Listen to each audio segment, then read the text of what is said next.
மாணவ கண்மணிகள் அனைவருக்கும் என் இனிய காலை வணக்கங்கள். மாணவ கண்மணிகள் அனைவரும் நலமாக உள்ளீர்களா? மாணவ கண்மணிகள் தங்களுடைய வழிபாட்டினை கூறிவிட்டீர்களா? நன்றி. நான் ஒரு நல்ல ஆசிரியர். நான் உங்களுக்கு தாயாகவும் தந்தையாகவும் இருந்து முறையான கல்வியை அன்புடன் போதிப்பேன். நான் ஒரு நல்ல ஆசிரியர். நான் உங்களுக்கு தாயாகவும் தந்தையாகவும் இருந்து முறையான கல்வியை அன்புடன் போதிப்பேன். நான் ஒரு நல்ல ஆசிரியர். நான் உங்களுக்கு தாயாகவும் தந்தையாகவும் இருந்து முறையான கல்வியை அன்புடன் போதிப்பேன். அனைவருக்கும் என் இனிய காலை வணக்கங்கள். மாணவ கண்மணிகளை, நாம் நேற்று பார்த்த பாடப்பகுதியானது திருக்குறள் என்பதில் 2 அதிகாரங்களை பற்றி பார்த்தோம். நடுவு நிலைமை, கூடா ஒழுக்கம் ஆகிய 2 அதிகாரங்களை பற்றி பார்த்தோம். திருக்குறள் என்பது நீதிநூல் மட்டுமன்று, அஃது ஒரு வாழ்வியல் நூல். எக்காலத்திற்கும் எல்லா மக்களுக்கும் பொருந்தும் அறக்கருத்துக்களை கொண்ட நூல். திருக்குறளினுடைய பெருமையை விளக்க திருவள்ளுவ மாலை என்ற நூல் எழுதப்பட்டிருப்பதே அதற்கு சான்றாக இருக்கின்றது. இத்தகைய பெருமை கொண்ட திருக்குறளை நாம் நாள்தோறும் ஒரு திருக்குறளையாவது கற்றுக்கொள்ள வேண்டும். நடுவுநிலைமை என்ற அதிகாரத்தின் வாயிலாக நடுவுநிலைமை உடையவர், நடுவுநிலைமை இல்லாதவர் என்பது அவரவருக்கு பிறகு எஞ்சி நிற்கக்கூடிய புகழினாலும் பழியினாலும் அறியப்படுகின்றது. தான் சமமாக இருந்து தன்னிடம் வைக்கப்படுகின்ற பொருள்களினுடைய எடையை துலாக்கோல் சரியாக காட்டும். அதுபோல நடுவு நிலைமையுடன் சரியாக செயல்படுவதே சான்றோருக்கு அழகாகும் என்பதையும், கூடா ஒழுக்கம் என்பதன் வாயிலாக எத்தகைய நட்பினை நாம் ஏற்றுக்கொள்ளக்கூடாது, எத்தகைய ஒழுக்கத்தினை நாம் ஏற்றுக்கொள்ளக்கூடாது என்பது. தன்னுடைய மனதை அடக்கக்கூடிய வல்லமை இல்லாதவர் மேற்கொண்ட வலிய தவக்கோலம் என்பது புலியினுடைய தோலை போர்த்தி கொண்ட பசுவானது பயிரை மேய்ந்ததை போன்றதாக மாறிவிடும். நேராக இருந்தாலும் அம்பு கொடியதாக இருக்கின்றது. வளைவோடு இருந்தாலும் யாழினுடைய கொம்பு நமக்கு இனிமையை தருகின்றது. அதனைப் போல மக்களினுடைய பண்புகளை அவரவரினுடைய தோற்றத்தினால் அல்லாமல் செயல் வகையால் உணர்ந்து கொள்ள வேண்டும். இந்த 2 அதிகாரங்களை பற்றித்தான் நாம் நேற்றைய பாடப்பகுதியில் கண்டுணர்ந்தோம். மாணவ கண்மணிகளுக்கு நன்கு புரிந்திருக்கும் என எண்ணுகின்றேன். இன்று நாம் காண்பது மீதமுள்ள பகுதிகளை பற்றி. கல்லாமை என்ற அதிகாரத்தின் வாயிலாகவும், குற்றங்கடிதல் என்ற அதிகாரத்தின் வாயிலாகவும், இடனறிதல் என்ற அதிகாரத்தின் வாயிலாகவும் மீதம் இருக்கக்கூடிய குறள்களை பற்றி நாம் காண இருக்கின்றோம். பாடப்பகுதிக்குள் செல்லலாமா மாணவர்களே? தங்களுடைய பாடப்புத்தகத்தில் பக்கம் எண் 44 எடுத்துக்கொள்ளுங்கள். எடுத்துக்கொண்டீர்களா? நன்றி.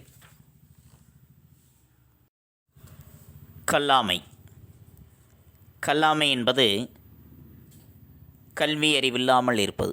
அதுதான் கல்லாமை. கல்வி கற்றுக்கொள்ளாமல் இருப்பது. அந்த கல்லாமையினால் நமக்கு ஏற்படக்கூடிய விளைவுகள் என்னென்ன என்பதை பற்றித்தான் இந்த அதிகாரத்தின் வாயிலாக நாம் அறிந்து கொள்ள இருக்கின்றோம். கல்வி அறிவு என்பது இல்லாமல் இருந்தால் எத்தகைய தன்மையுடையவராக இருப்பார் என்பதை பற்றித்தான் இந்த 2 குறள்கள் வாயிலாக நாம் அறிந்து கொள்கின்றோம். உளர் என்னும் மாத்திரையர் அல்லால் பயவா களரணையர் கல்லாதவர். உளர் என்னும் மாத்திரையர் அல்லால் பயவா களரணையர் கல்லாதவர். உளர் என்னும், உளர் என்பது அவர் உயிரோடு இருக்கின்றார். உயிரோடு இருக்கின்றார். அல்லால்,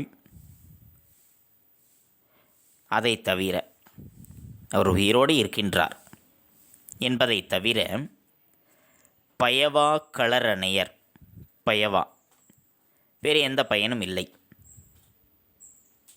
அவர் உயிரோடு இருக்கின்றார், அவ்வளவுதான். அதனை தவிர வேறு எந்த பயனும் அவரால் ஏற்படுவதில்லை.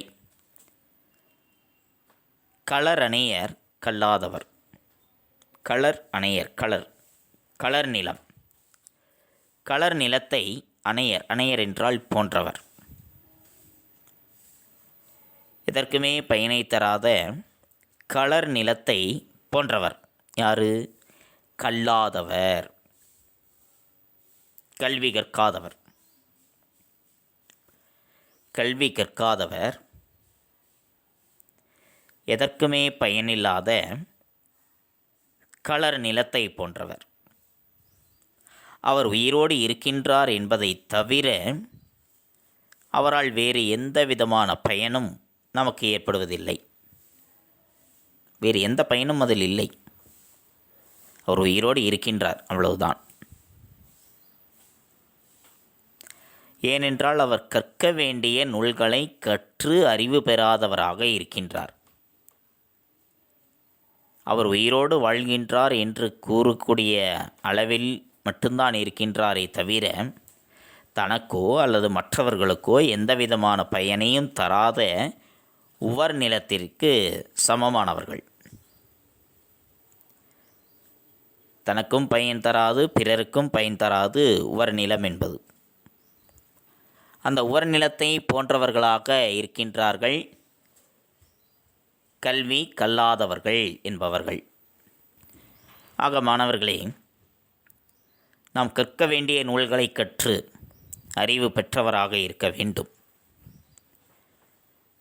எந்தெந்த நூல்களை எல்லாமே கற்றுக்கொள்ள வேண்டுமோ அந்த நூல்களை எல்லாமே கற்றுக்கொள்ள வேண்டும். நூல்களை கற்று அறிவு பெற்றவர்களாக நாம் இருக்க வேண்டும். அவ்வாறு இல்லை என்றால், கல்வி அறிவென்பதை பெறவில்லை என்றால், அவர் உயிரோடு வாழ்கின்றார் என்பதை தவிர வேறு எந்த பயனும் அவரால் ஏற்படாதாம். ஆக கல்வி என்பது எந்த அளவிற்கு இன்றியமையாத ஒன்று என்பதைத்தான் கல்லாமை என்ற அதிகாரத்தின் வாயிலாக வள்ளுவர் குறிப்பிட்டிருக்கின்றார். அதனால்தான் கல்வி என்ற அதிகாரத்தை அதற்கு முன்பாக வைத்து கல்வியினுடைய பயன்களை எல்லாமே கூறி, அத்தகைய சிறப்பினை உடைய கல்வியை அவர் கற்றுக்கொள்ளவில்லை என்றால் எத்தகைய விளைவுகளானது ஏற்படும் என்பதைத்தான் கல்லாமை என்ற அதிகாரமாக அடுத்த அதிகாரத்திலேயே வைத்திருக்கின்றார். புரிந்ததா மாணவர்களே? உளர் என்னும் மாத்திரையரல்லால் பயவா களரணையர் கல்லாதவர். கல்லாதவர் பயனில்லாத களர் நிலம் போன்றவர். அவர் உயிரோடு இருக்கின்றார் என்பதை தவிர அவரால் வேறு எந்த பயனும் இல்லை. அடுத்த இரண்டாவது குறள். விலங்கொடு மக்கள் அணையர் இளங்குநூல் கற்றாரோடு ஏனையவர். விலங்கொடு மக்கள் அணையர். விலங்கோடு விலங்குகளுக்கும் மக்களுக்கும் இளங்குநூல் இடையே உள்ள வேறுபாடு என்பது விலங்கிற்கும் மக்களுக்கும் இடையே உள்ள வேறுபாட்டை போன்றது. விலங்குக்கும் மக்களுக்கும் இடையே என்ன வேறுபாடு? விலங்குக்கு 5 அறிவு, மக்களுக்கு 6 அறிவு. அந்த வேறுபாட்டை போன்று கற்றாரோடு ஏனையவர்.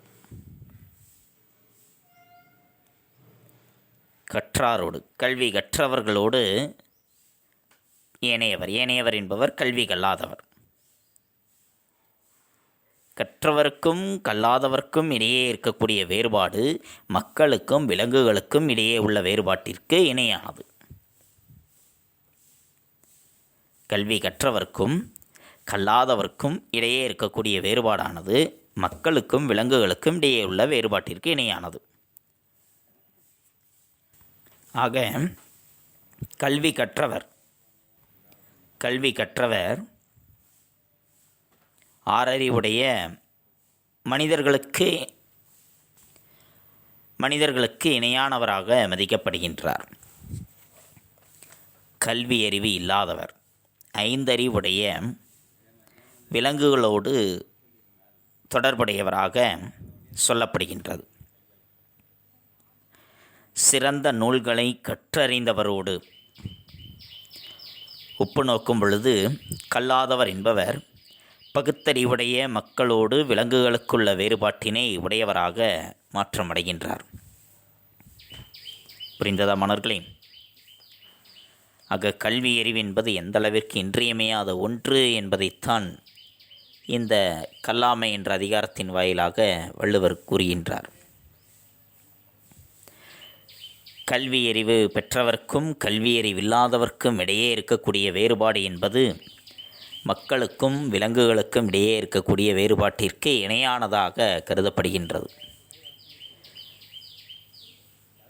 எப்படி மக்கள் விலங்கு இந்த இரண்டிற்கும் இடையே வேறுபாடு என்பதை நாம் சொல்கின்றோமோ, விலங்குகள் என்பது 5 அறிவு தான் உடையது, ஆனால் மக்கள் என்பவர்கள் 6 அறிவு உடையவர்கள் என்று நாம் சொல்கின்றோம். அதனைப் போலதான் கல்வியறிவு பெற்றவர்க்கும் கல்வியறிவு பெறாதவர்க்கும் இடையே இருக்கக்கூடிய வேறுபாடு என்பது. புரிந்ததா மாணவர்களே? விலங்கொடு மக்கள் அணையர் இளங்குநூல் கற்றாரோடு இணையவர். கற்றவர்க்கும் கல்லாதவர்க்கும் இடையே உள்ள வேறுபாடானது மக்களுக்கும் விலங்குகளுக்கும் இடையே உள்ள வேறுபாட்டிற்கு இணையானது. நன்றி. குற்றங்கடிதல். குற்றம் கடிதல். குற்றம் நாம் செய்கின்ற குற்றத்தினை கடிந்துரைத்து அவற்றை தன்னிடமிருந்து நீக்க வேண்டும். அவ்வாறு நீக்கினால் என்ன பயன், அவற்றை நீக்கவில்லை என்றால் என்ன விளைவு ஏற்படும் என்பதைத்தான் இந்த அதிகாரத்தில் வள்ளுவர் சொல்கின்றார். முதல் குறள்: வருமுன்னர் காவாதான் வாழ்க்கை எரிமுன்னர் வைத்துரு போலக் கெடும். வருமுன்னர் காவாதான் வாழ்க்கை எரிமுன்னர் வைத்தூறு போலக் கெடும். வருமுன்னர், வருமுன்னர் வருவதற்கு முன்னதாக, அதாவது குற்றமானது ஒரு பழி சொல்லானது வருவதற்கு முன்பாகவே சிந்தித்து காவாதான், காவாதான் தன்னை காத்து கொள்ளாதவனினுடைய வாழ்க்கை. பழிச்சொல்லானது வருவதற்கு முன்னதாகவே சிந்தித்து தன்னை காத்து கொள்ளாதவனினுடைய வாழ்க்கையானது எரிமுன்னர் வைத்தூறு போலக்கிடும். எரிமுன்னர் எரியக்கூடிய நெருப்பினுடைய அருகில் வைக்கப்பட்டிருக்கக்கூடிய வைத்தூறு, வைத்தூறு என்பது வைக்கோல் போர். எரியக்கூடிய நெருப்பின் முன்பாக இருக்கக்கூடிய வைக்கோல் போரை போல கெடும், அழிந்துவிடும். ஏனென்றால் அந்த நெருப்பானது எரிந்து கொண்டே இருக்கும் பொழுது அது அதனுடைய துகள்கள்,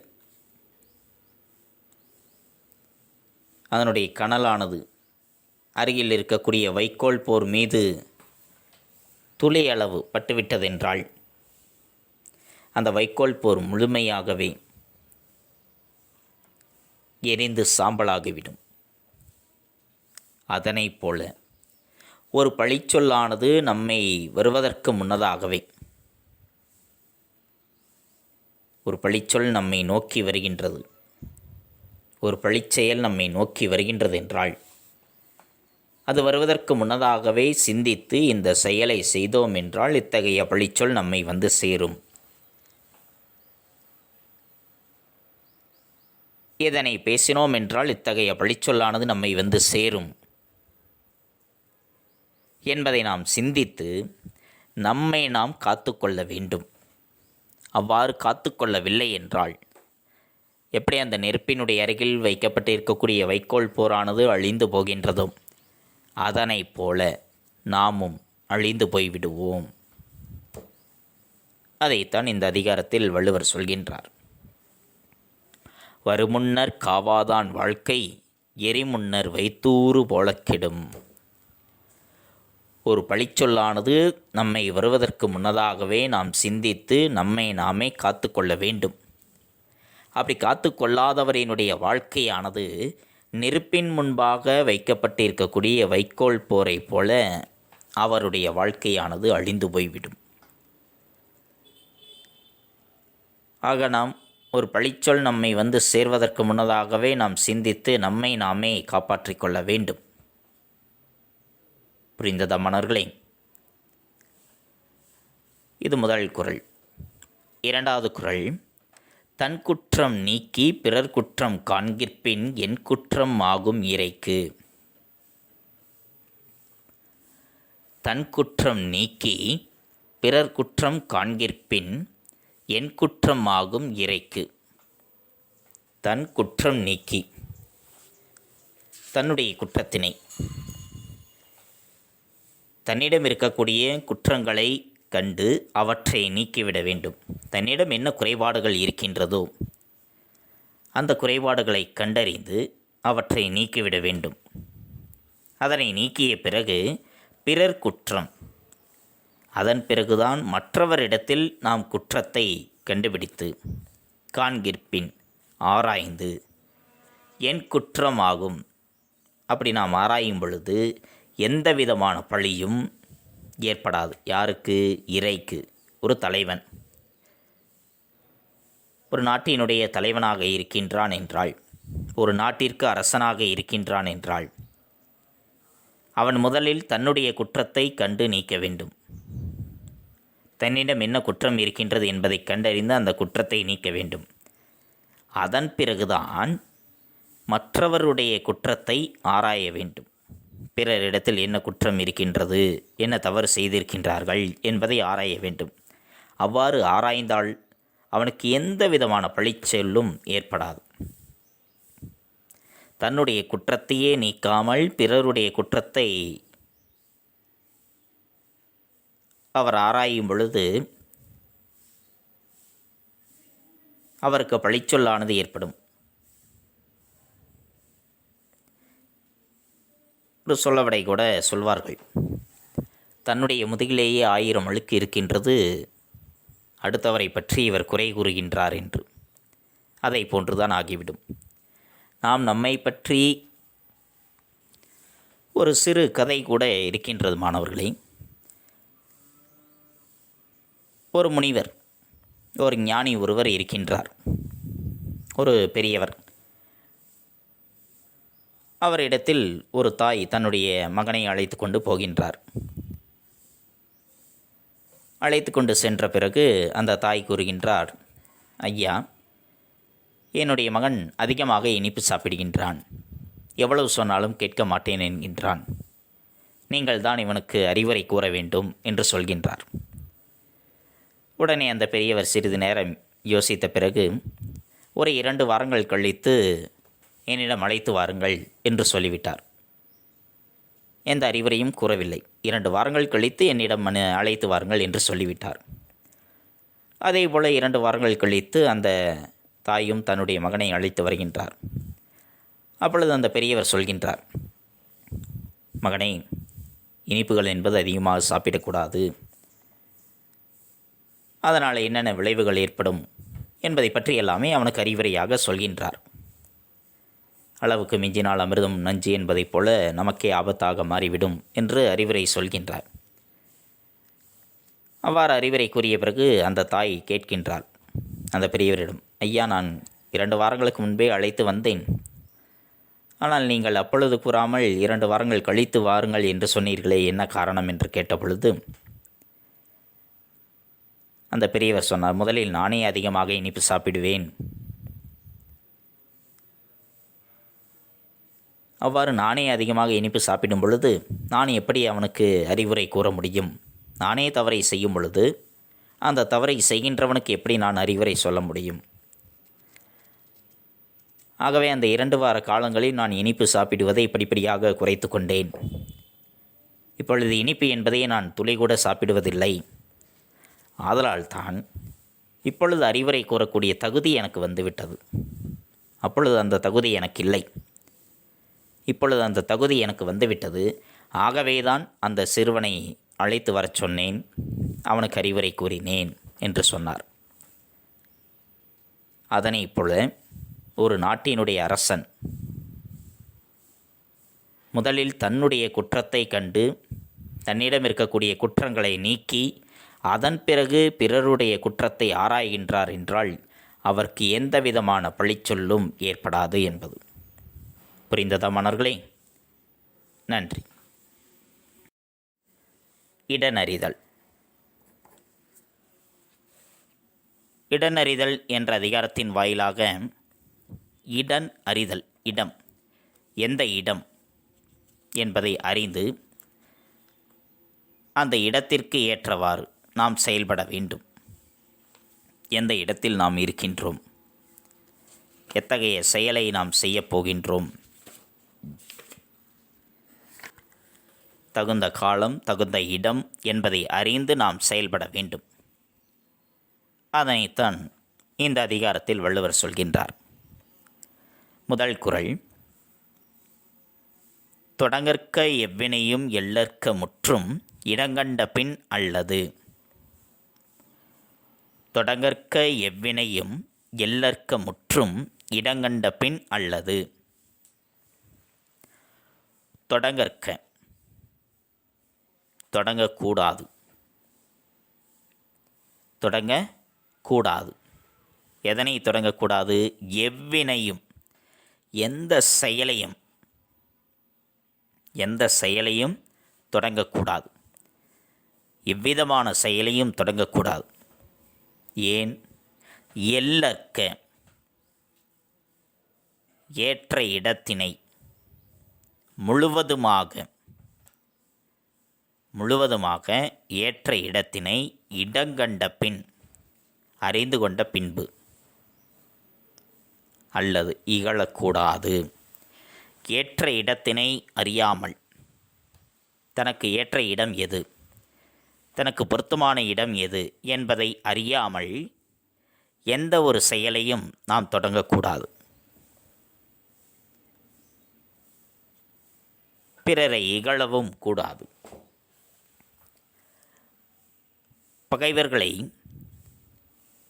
வளைத்தற்கு தகுந்த இடத்தை தெரிந்து கொண்டாலன்றி எத்தொழிலையும் நாம் தொடங்கக்கூடாது. அவர் வலிமையற்ற சிறியவர் என்று அவரை நாம் இகழவும் கூடாது. ஆக ஏற்ற இடம் எது என்பதை அறிந்து அத்தகைய செயலை நாம் செய்ய வேண்டும். ஏற்ற இடம் என்பது எது என்பதை ஆராயாமல் எந்த விதமான செயலையும் நாம் செய்யக்கூடாது. ஒரு செயல் செய்கின்றோம் என்றால் அந்த செயல் செய்வதற்குரிய இடம் எது, அந்த பொருத்தமான இடத்தை அறிந்து கொண்டுதான் அத்தகைய செயலை செய்ய வேண்டும். இந்த இடத்தில் இத்தகைய செயலை நாம் செய்கின்றோம் என்றால் அதற்கான பலன்கள் நமக்கு கிடைக்குமா, அதற்கு தகுதியுடைய இடம்தானா இது என்பதை அறிந்து ஆராய்ந்து நாம் செயல்படுத்த வேண்டும்.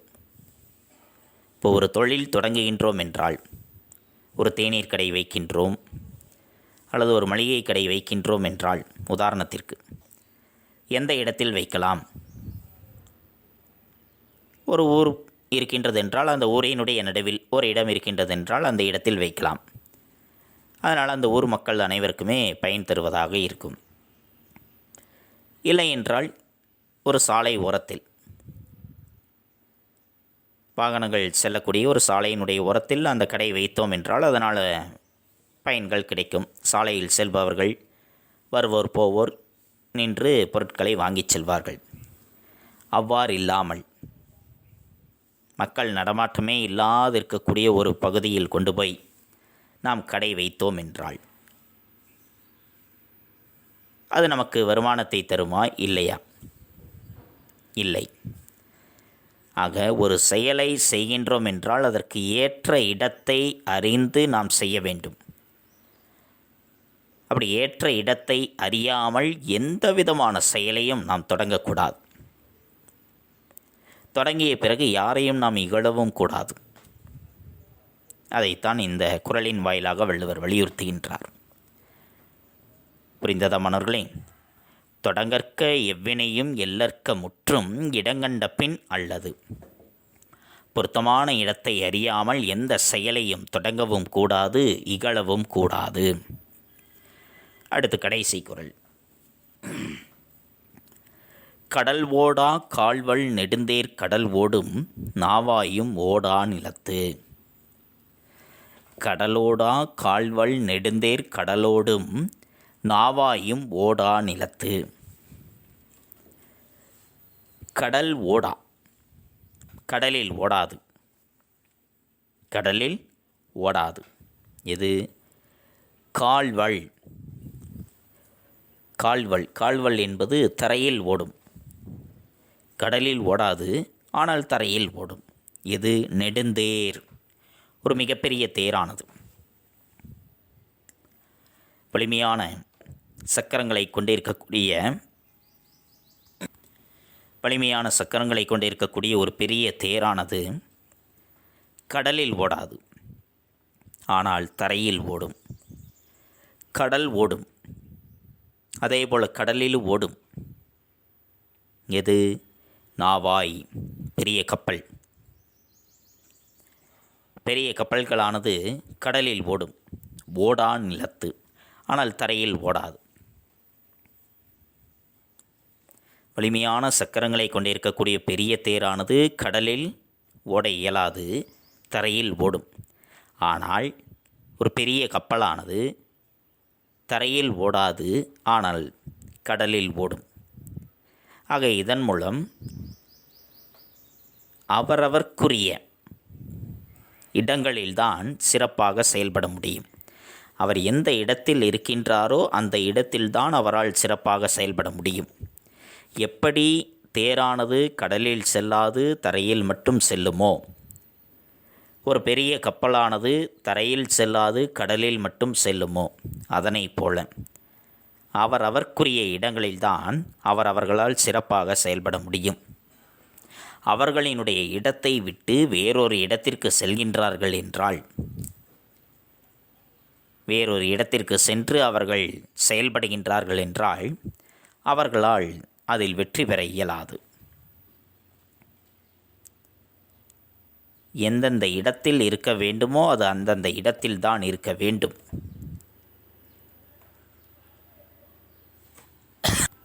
வேறொரு இடத்திற்கு சென்று அவர்கள் செயல்படுகின்றார்கள் என்றால் அதன் மூலம் அவர்களுக்கு வெற்றியும் கிடைக்கலாம், தோல்விதான் கிடைக்கும். சில வெற்றிகள் கிடைத்தாலும் பல தோல்விகள் என்பதுதான் கிடைக்கப்பெறும்.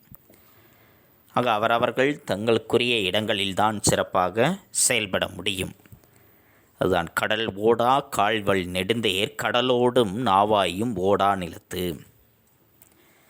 வலிமையான சக்கரங்களை கொண்ட பெரிய தேர் கடலில் ஓட இயலாது. கடலில் ஓடும் கப்பல் தரையில் ஓட இயலாது. அவரவர் தமக்குரிய இடங்களிலேயே சிறப்பாக செயல்பட முடியும். புரிந்ததா மாணவர்களே? நன்றி. மாணவ கண்மணிகளே, இதுகாரும் நாம் கண்டறிந்தது கல்லாமை, குற்றங்கடிதல், இன்னடறிதல் என்ற 3 அதிகாரங்கள் வாயிலாக 6 குறள்களை நாம் அறிந்து கொண்டோம். கல்லாமை என்ற அதிகாரத்தின் வாயிலாக கல்வியறிவு பெறாமல் இருப்பது எவ்வளவு பெரிய குற்றம் என்பதை பற்றி நாம் அறிந்தோம். கல்லாதவர் பயனில்லாத கலர் நிலம் போன்றவர். அவர் உயிரோடு இருக்கிறார் என்பதை தவிர அவரால் வேறு எந்த பயனும் இல்லை. கற்றவர்க்கும் கல்லாதவர்க்கும் இடையே உள்ள வேறுபாடானது மக்களுக்கும் விலங்குகளுக்கும் இடையே உள்ள வேறுபாட்டிற்கு இணையானது. அடுத்து குற்றங்கடிதல். வருமுன்னர் காவாதான் வாழ்க்கை எரிமுன்னர் வைத்தூறு போலக் கெடும். பழிவரும் முன்னே சிந்தித்து தம்மை காத்து கொள்ளாதவருடைய வாழ்க்கை நெருப்பின் அருகில் வைக்கப்பட்ட வைக்கோல் போர் போல அழிந்துவிடும். தன் குற்றம் நீக்கி பிறர் குற்றம் காண்கிற்பின் என் குற்றம் ஆகும் இறைக்கு. தலைவன் முதலில் தன்னுடைய குற்றத்தை கண்டு நீக்கி அதன் பின் பிறருடைய குற்றத்தை ஆராய்ந்தால் அவனுக்கு எந்த பழியும் ஏற்படாது. இடனறிதல்.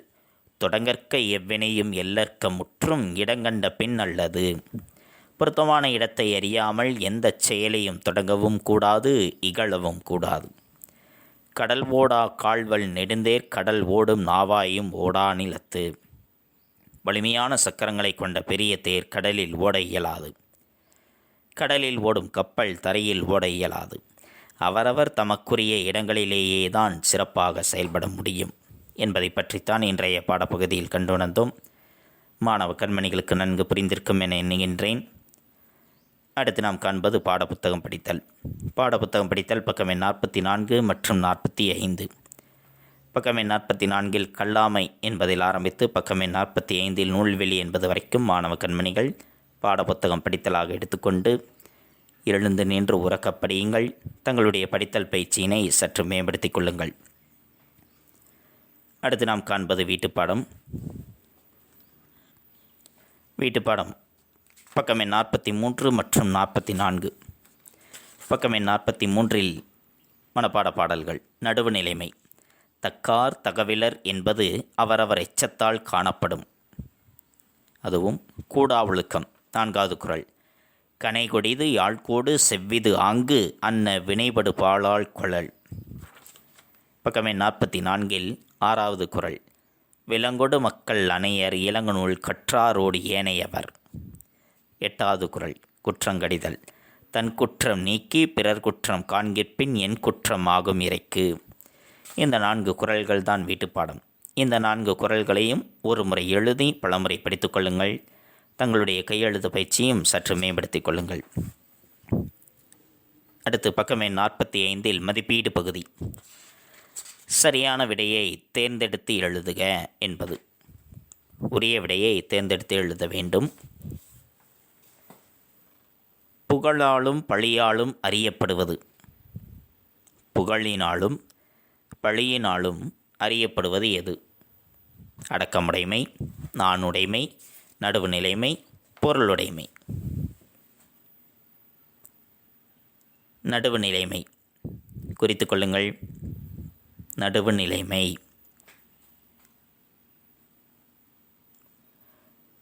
இரண்டாவது. பயனில்லாத களர் நிலத்திற்கு ஒப்பானவர்கள். பயனில்லாத களர் நிலத்திற்கு ஒப்பானவர்கள். வலிமையற்றவர், ஒழுக்கமற்றவர், கல்லாதவர், அன்பில்லாதவர். கல்லாதவர் குறித்து கொள்ளுங்கள்.